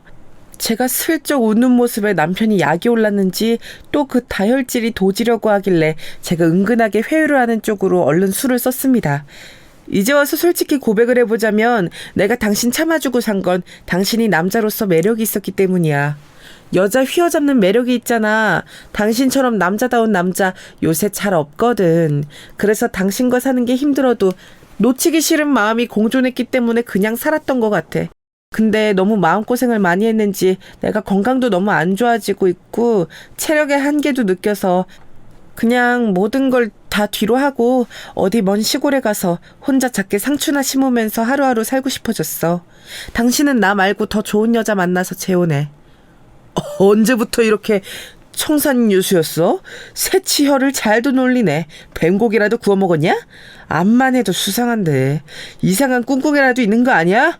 당신은 더 예쁜 여자, 당신 가족한테 잘하는 여자, 더 나보다 집안 좋은 여자를 만날 수 있어. 마음만 먹으면 그럴 수 있는 남자인데 노력을 안 했을 뿐이지. 그건 그렇지. 네가 나를 제대로 알고 있구나? 어처구니 없이 남편은 제가 몸이 안 좋아서 일을 계속 못 다니겠다고 하자 이혼 생각을 해줬고요. 저보다 더 좋은 여자를 무조건 만날 거라고 헛바람을 넣어줬더니 이혼을 해줬습니다. 웃기지도 않은 과정이었네요. 시어머니께서는 마지막 순간에 저를 향해 소금을 뿌리셨습니다. 저와의 인연을 말끔하게 끊어내는 의식이라는 핑계를 대시면서 사람 머리에 대고 가차없이 소금을 뿌리시더군요. 부정 타는 기우나 썩 물러거라. 이제 이걸로 완전히 인연이 정리되는 거야. 우리 보살님이 그러시더라고. 소금을 팍팍 뿌리고 나면 며느리와 인연이 싹 끊기게 된다더라. 이왕 이혼해서 갈라서게 됐다니까 이렇게 해서 싹 정리하는 게 낫지. 기분은 나빴는데 인연이 싹 끊긴다는 말 저도 솔깃했네요. 그래서 태어난 얼굴로 소금을 맞았어요. 그랬더니 시어머니께서 주춤하시면서 되려 저의 귀에 눌리시더니 금세 돌아서셨죠. 그렇게 허무하다면 허무하게 이혼이 되었습니다. 그리고 제가 겪은 놀라운 재회와 기적 같은 행운은 꿈이 아니었던 것으로 확인이 되었죠. 사장님과 계속 연락이 닿았으니까요. 제가 당당하게 말씀드렸어요. 이혼 끝냈다고요. 도움 안 받고 이혼만큼은 혼자 해내고 싶었는데 그렇게 할 수 있어서 너무 좋았습니다. 제 이혼 소식을 사장님께서 무척 반겨주셨고 축하해 주셨어요. 조카분의 몫이었던 집 제가 아예 받은 건 아니었고 잠시 들어가 살기로 했었습니다. 그것까지 제가 받는 건 상상이 안 되어서요. 한사코 거절했어요. 그건 일련의 일들을 다 들으신 친정 부모님께서도 마찬가지이셨습니다. 대신 저는 그 집에서 친정 부모님을 모시며 2년간 살기로 했어요. 월세도 전세도 기본 2년 계약이잖아요. 저도 그렇게 살기로 한 거였죠. 그리고 2년이 지나면 그 집을 나와서 알아서 살기로 했고요. 그렇게 하고 싶었습니다. 사장님께서 보상이라며 내어주신 3억은 받았는데 이것 때문에 고민이 많았어요. 혹시 이걸 물어보려고 했다가 망치면 어떡하나 싶어서요. 그때 저를 설득했던 게 친정 부모님이셨습니다. 나는 암만 생각해도 지금 이게 우리 가족의 일생일대의 기회라는 생각이 드는구나. 이런 때 도전해보지 않으면 언제 또 해보겠냐. 그래, 네 아빠 말이 맞아. 나도 요새 이렇게 넓고 멀끔한 집에서 잠을 청하려니 매일 밤 행복하면서도 은근히 잠이 안 오더구나. 이런 엄청난 순간을 맞이했는데 그저 하루하루 이렇게 아무것도 안 하고 지내도 되는 건가 싶어서 가슴이 막 울렁거리고 불안한 거 있지? 친정 부모님의 말씀을 들으며 저도 생각했죠. 이건 원래 저한테 없는 돈이었는데 왜 그렇게 잃을까봐 두려워하면서 가만히 있으려고 했던 건지 너무 겁쟁이처럼 느껴졌네요. 마음 먹고 나니까 해낼 수 있었던 이혼처럼 도전도 후딱 해치우고 싶어졌습니다. 저희 식구가 어려움 속에 빠졌을 때도 늘 정겹게 연락 주시고 잘 지냈던 큰이모께 같이 뭘 해보자는 뜻을 전달했어요. 머리를 맞대고 고심하던 끝에 저희는 떡집을 차렸습니다. 원래 큰이모께서 옛날에 엄청 유명한 떡집에서 일을 하셨었거든요. 친정엄마와 함께 두 분이서 합심을 하셨고 친정아빠께서도 각종 잡물을 거두셨습니다. 건강도 안 좋으신 분이 무리를 하시는 것 같아서 염려가 되었는데 신기한 일이 벌어졌어요. 되려 날이 갈수록 친정아빠의 건강이 점점 좋아지는 거예요. 늘 안색이 안 좋고 잔기침을 뱉으시고 금방 숨이 차하셨었는데 그런 게 점점 사라졌습니다. 즐겁고 기쁜 마음으로 넷이 작은 떡집에 달라붙어서 일을 했어요. 이른 새벽부터 이른 저녁까지 전통차를 곁들여서 팔기도 하는 아담하고 분위기 좋은 떡집은 금세 단골들을 불러 모았죠. 하지만 늘 소소한 판매 정도였는데 이때 사장님께서 나서주셨어요. 단체 떡 주문을 넣어주신 거예요. 회사에 떡을 돌리셨을 뿐만 아니라 주변에 소개도 많이 해주셨습니다. 사장님의 인맥이 어디 그저 그런 인맥인가요? 전부 다 한 자리씩 차지하고 계신 지인분들 뿐이라 그분들이 한 번씩만 주문을 해주셔도 저희 떡집에는 어마어마한 매출이 되었어요. 거기서 이제 또 그분들의 다른 지인들에게까지 점점 더 퍼져나갔고 어느새 고정적으로 대연 주문 건수를 지닌 떡집이 되었죠. 제가 어느 하루는 사장님께 감사 인사를 드리고 싶어서 직접 회사로 찾아뵈었어요. 새로 나온 떡 종류를 한 박스 들고서 말이죠. 저를 반가이 직접 맞아주신 사장님께서 갑자기 저에게 누구를 인사시켜 주셨어요. 대표실로 누구를 호출하시더라고요. 곧 제 또래의 키도 훤칠하고 인물이 좋은 남성분이 들어오셨습니다. 희진 양, 여기 이 친구는 내가 진짜 우리 아들처럼 생각하는 녀석이에요. 인사 나눠요. 예? 네. 안녕하세요. 반갑습니다. 제가 어색하게 인사를 먼저 드렸고 그분은 사장님을 향해 손사래를 치시며 아들은 무슨 아들이냐고 투덜거렸어요. 알고 보니까 그분은 사장님의 육촌 형제의 아들, 그러니까 사장님과의 먼 친척이었습니다. 공부를 하도 잘해서 미국으로 대학 간 인재인데 아무래도 한국이 편하다고 들어와서 대기업에 들어갈 수 있음에도 도움을 주려는 차원에서 이곳에 입사한 것이었죠. 아주 유능한 인재라고 했어요. 그리고 결혼을 약속했던 여자와 헤어지고 나서 상심이 컸는지 아무도 안 만나고 2년 넘게 혼자라고도 그랬어요. 저는 사장님으로부터 그런 설명을 들으면서 머릿속으로는 근데 이걸 왜 나한테 알려주시지 싶었습니다. 멋쩍게 있던 저는 이야기의 당사자인 그분의 표정에 부끄러움이 가득한 것을 보고 나서야 눈치를 챌 수 있었어요. 내가 진짜 둔하긴 둔하구나. 우리 둘을 연결해 주시려는 의도를 이제서야 눈치를 채다니.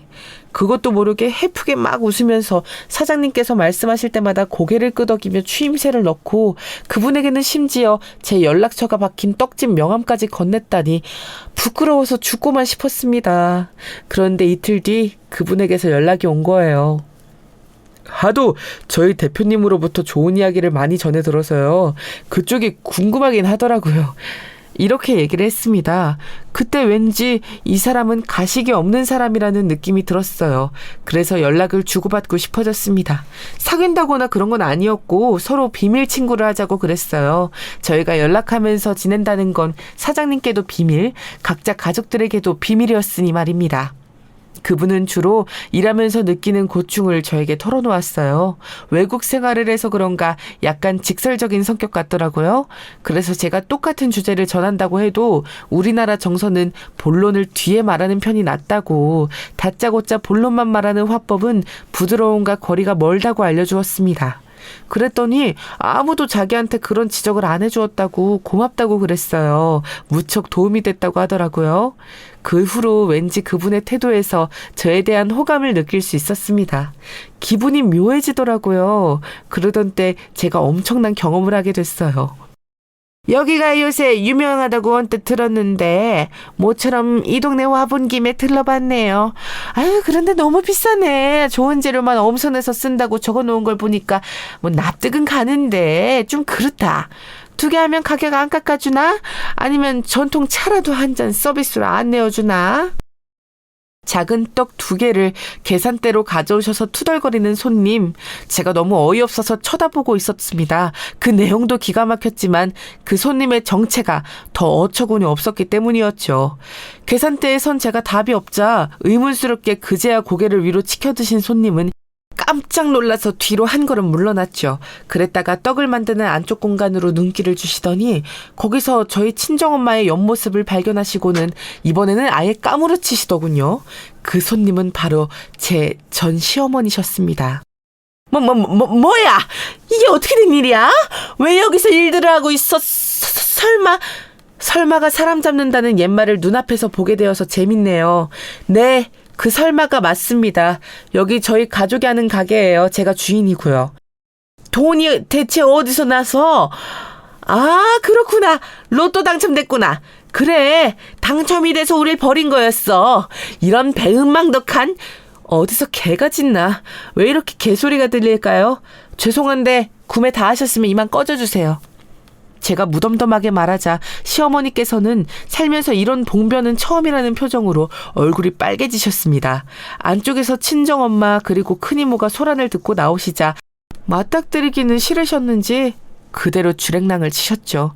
왠지 통쾌하기도 했지만 묘한 불안감이 들었어요. 제가 전시댁을 잘 알아서 그랬나 봐요. 역시나 사흘 뒤 전 시어머니께서는 다시 등장하셨습니다. 이번에는 전 남편까지 데리고 오셨더라고요. 가게 유리창으로 2사람이 다가오는 것을 보자마자 제가 본능적으로 달려나갔어요. 절대 안해드리고 싶진 않더라고요.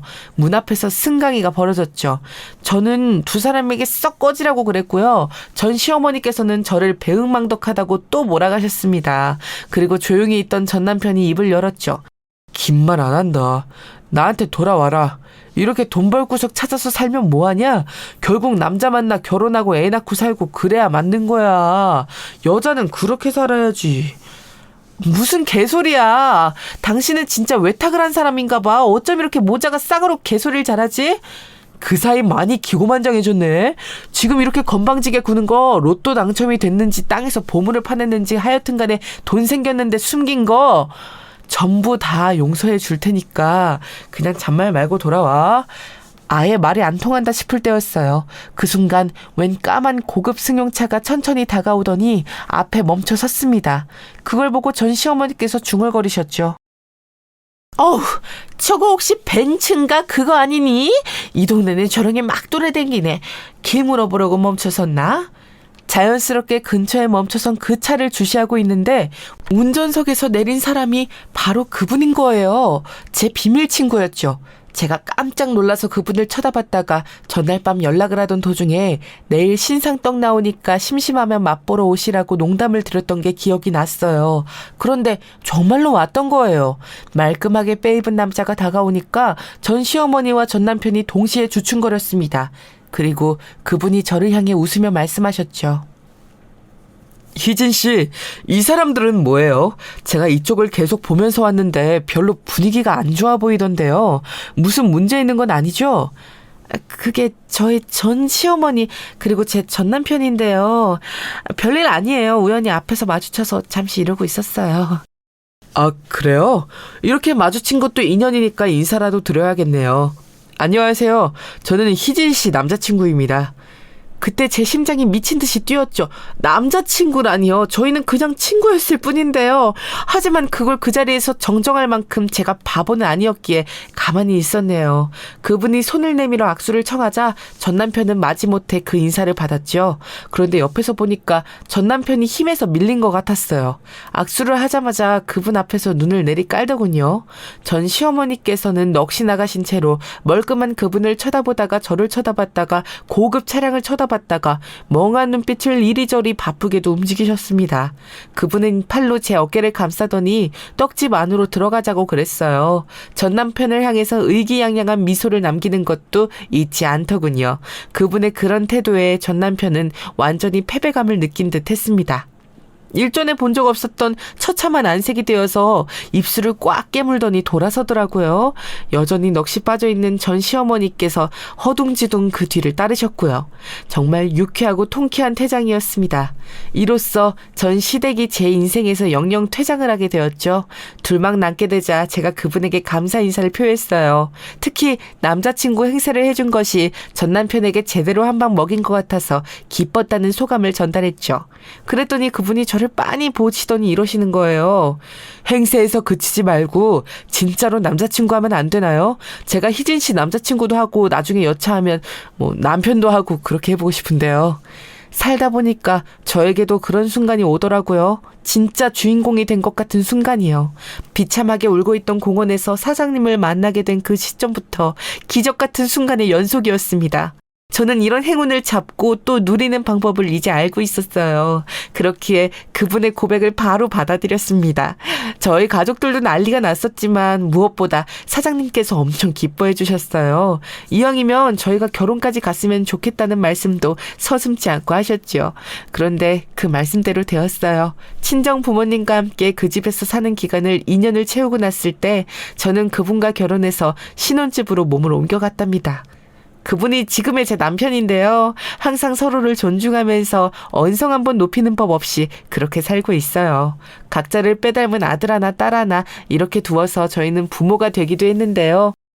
아내로 사는 것보다 엄마로 사는 게 더욱 힘들다는 것을 제가 깨달았답니다. 하지만 더욱 보람되기도 한 것 같아요. 이런 나날을 누릴 줄 알았다면 힘들었던 과거에 조금은 덜 힘들어했을 것 같아서 아쉬운 마음이 들 때도 있는데요. 그치만 그건 욕심이겠죠? 그런 날들이 있었기 때문에 현재가 있는 것일 테니까요. 지금을 마음껏 누리려고 해요. 여러분의 일상에도 평안함이 가득하길 바랍니다.